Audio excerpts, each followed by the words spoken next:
কি অবাক একটা বিষয় দেখে অবাক হলাম যে নারায়ণগঞ্জের বিএনপির ধানের শীষ ধানের শীষের মার্কা প্রাপ্ত একজন প্রার্থী ধানের শীষে নির্বাচন করবে না বলে বা তিনি এমপি নির্বাচন করবে না বলে ঘোষণা দিয়েছেন এবং তিনি অজুহাত দিয়েছেন যে তার পরিবার তাকে না করেছে যাতে কোনো ধরনের ঝুঁকিপূর্ণ এই অবস্থাতে নির্বাচন না করে।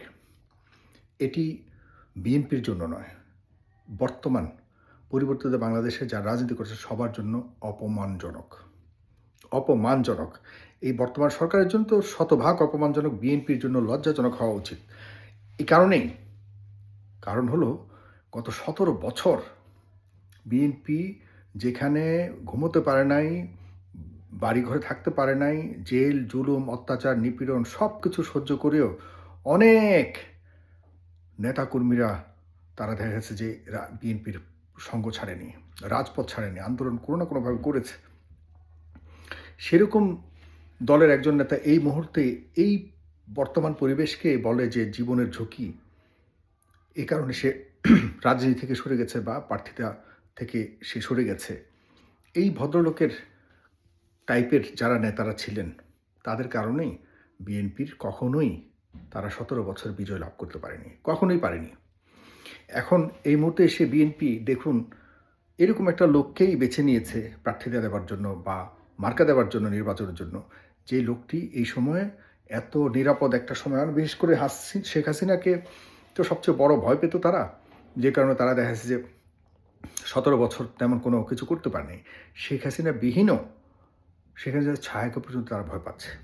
আমি এই লোকের কথাই বলি, বিএনপির আমি মনে করি যে ৮০% মনোনয়ন খুব সঠিক মানুষকে দেওয়া হয়েছে, কিন্তু ২০% কারণে ৮০% উপরেও বিএনপির অনেক ধরনের মুসিবত আসতে পারে।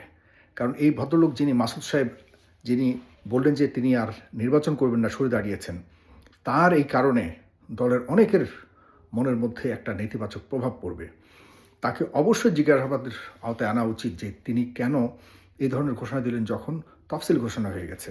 এরপরেও তিনি বলেছেন তার পরিবারের, দেখুন এই পরিবারের, আমরা অনেক বড় বড় নেতাদেরকে দেখেছি বিভিন্ন ধরনের আন্দোলনের সময় হুট করে অনেকেই তার পরিবারের কথা বলে বলে কান্নাকাটি করতেন এবং পরিবারের বিভিন্ন ধরনের আবেগ ঘন কথাবার্তা শুনতাম।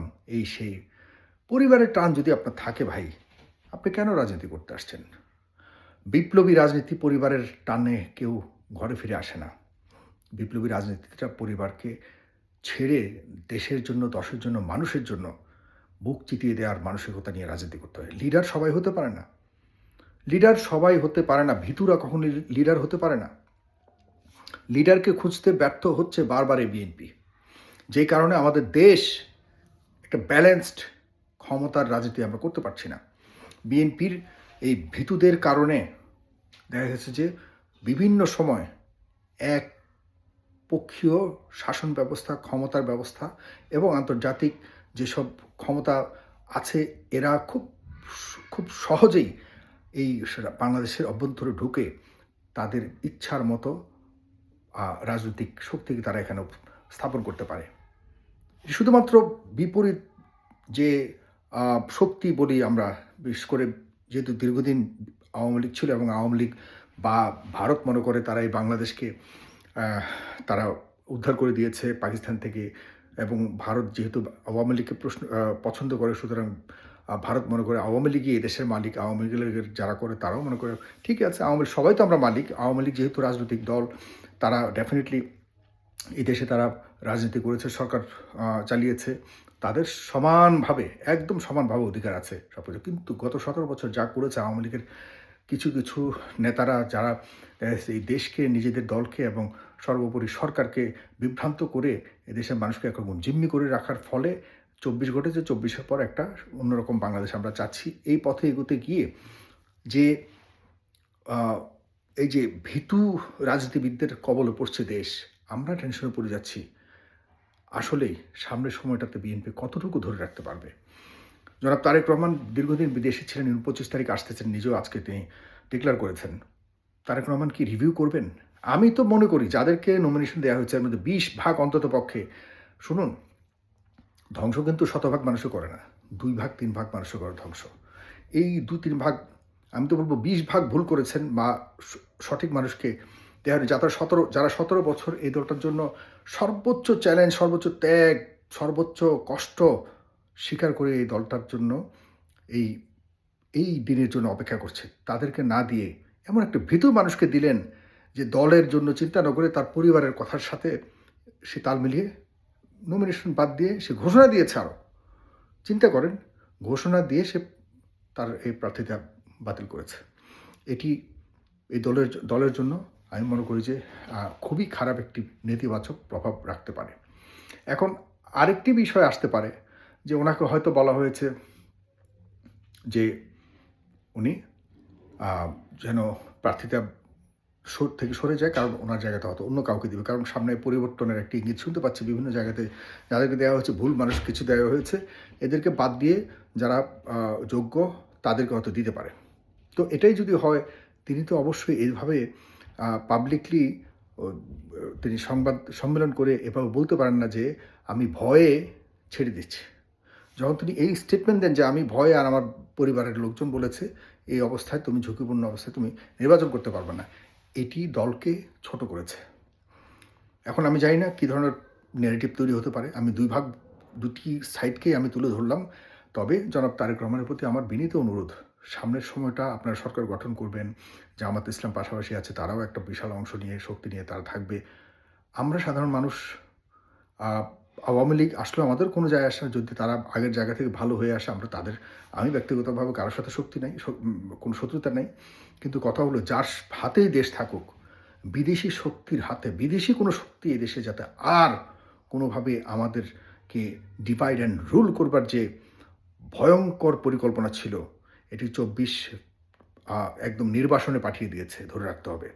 এটিকে কোনো দলের মাধ্যমে, কোনো দলের দুর্বলতার কারণে, কোনো দলের ভয়ের কারণে যদি এদেশে ফিরে আসে, তাহলে 24 নয় 26, 27 হতে পারে, আরও ভয়ঙ্কর রূপে হতে পারে, মাথায় রাখবেন। কারণ আমরা এই দেশকে ভালোবাসি। আজকে বিজয় দিবসের দিন, আজকে আমাদের দেশের স্বাধীনতার আমরা প্রায় 9 মাস পর বিজয় লাভ করেছিলাম 1971 সালে।